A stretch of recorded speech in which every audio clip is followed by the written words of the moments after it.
کیا تھا.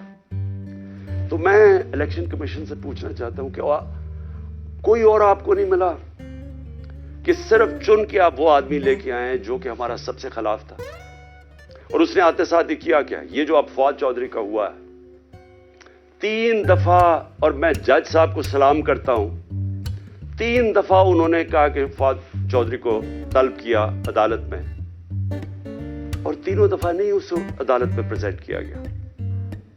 تو کیا یہ محسن نقوی, اس کی پہلی آتے ساتھ ہی اس نے اپنے کارنامے دکھا دیے.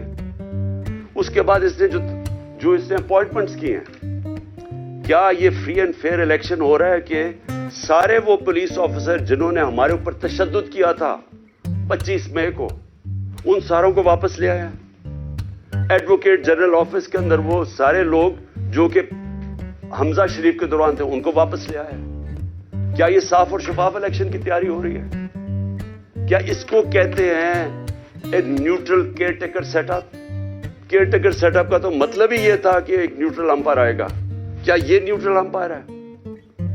اور ابھی سے ہی پولیس نے ہراساں شروع کر دیا ہے ہمارے ورکرز کے اوپر. 1-2 گرفتاریاں شروع ہوگی اور پلان بن گیا پکڑنے کا. اور یہ جو فواد چودھری کا ہوا ہے, تو یہ ابھی سے ہی پورا پری پلان بنا ہوا ہے.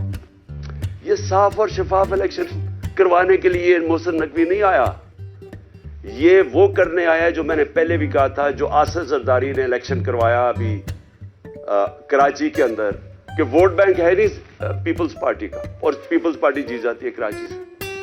تو یہ الیکشن نہیں ہو رہا, یہ ایک پلان, ایک کانسپریسی کے تحت اس کو رکھا گیا. تو میں اپنی عطیہ اور ہم انشاءاللہ یہ کیس لے کے جا رہے ہیں.